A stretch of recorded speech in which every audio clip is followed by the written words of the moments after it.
So with those 4 shifts in mind, let's talk about 3 habits of mission. 3 habits that specifically relate to the evangelism side of mission. A starter habit, a standard habit, and a stretch habit. And then again, you can always specialize your own. And each of these builds on each other.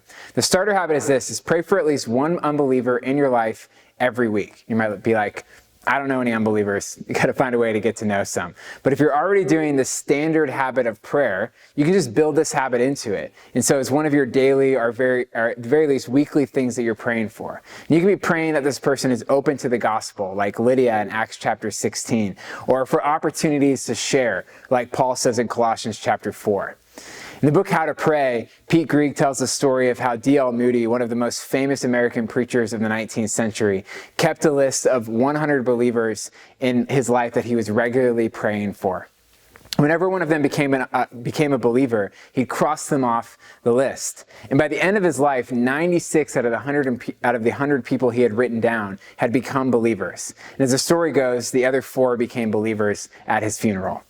But the thing is, you don't need to start with 100. You can just start with 1. You're like, I know 1 unbeliever. Just start with that 1 person. And it might seem small, but don't underestimate the power of consistently praying for 1 person. My grandma Mary became a believer in a storefront church in the 1970s when, as she told me, there was a guest preacher from Tennessee there with a Tennessee accent. And he said at one point in the sermon, pointing at her, he said, "Sissy, Jesus says, come forth." And my grandma came forth and gave her life to Jesus that day. And then she spent the next 25 years praying that my grandpa Chuck would become a believer.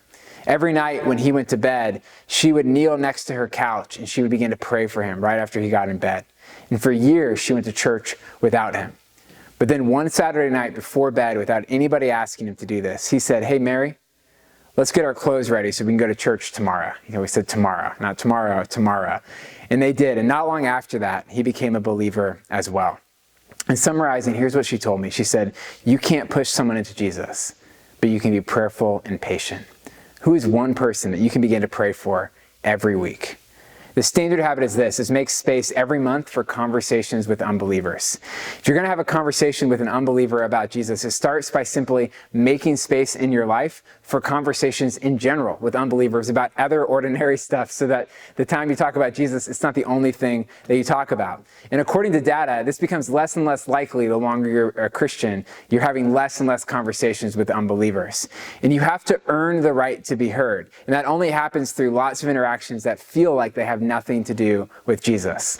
In a book called The Patient Ferment of the Early Church, which is all about how Christianity grew so quickly in the early centuries, the author says that one reason has to do with the way that early believers practiced evangelism. They weren't really going door to door or anything like that. It was through what he calls casual contact. And all that means is just through the normal daily interactions that unbelievers were having with these believers throughout part of their everyday life, with neighbors and coworkers and family members. This casual contact led to conversations that led to conversations about Jesus.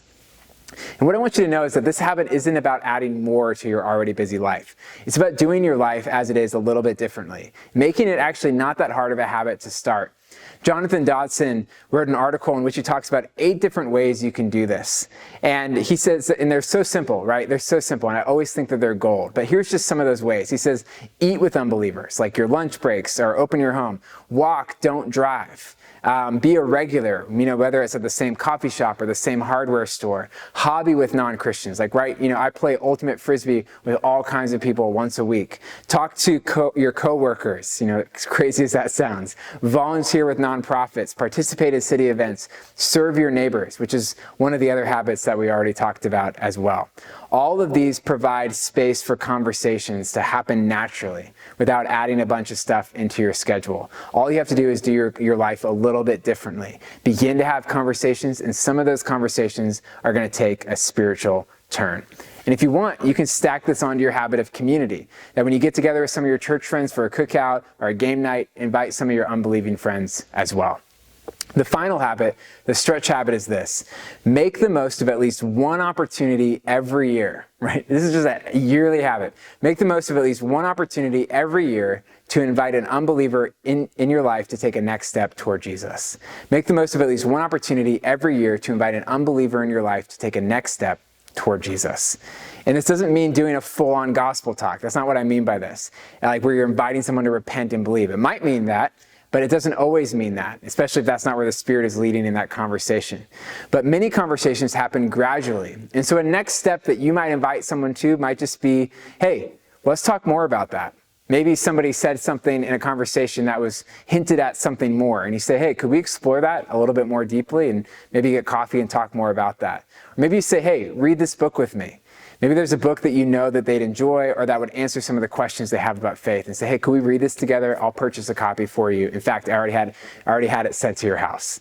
Or maybe listen to this podcast with me. Maybe there's a message you heard at church one Sunday, or that, something else that speaks to something going on in their lives of an unbeliever that you know. And so maybe say, hey, would you listen to this with me and we could chat about it? Or maybe you say, come to church with me.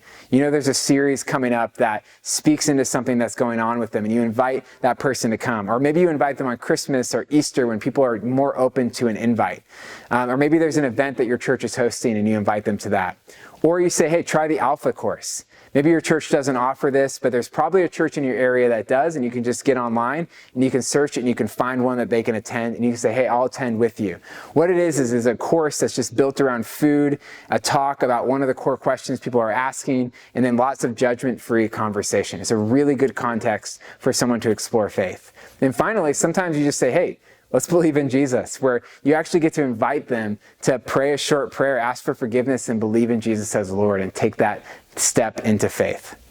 The key is that you can't force someone to convert, but you can invite them to take the next step toward Jesus as the Spirit leads. They might say no, and that's okay. There's no harm done in that. It's only your responsibility to ask.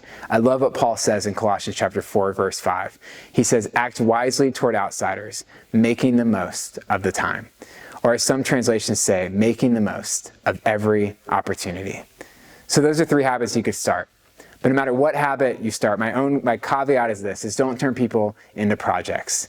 In The Unbelievable Gospel, one of my favorite resources on evangelism, Jonathan Dodson says it's easy to get into a project mentality with evangelism, where if you say nothing about Jesus, it's a check minus. Or if you say Jesus' name, it's a check mark. If you talk about what Jesus has done, it's a check plus. If you give the whole gospel presentation, it's a gold star.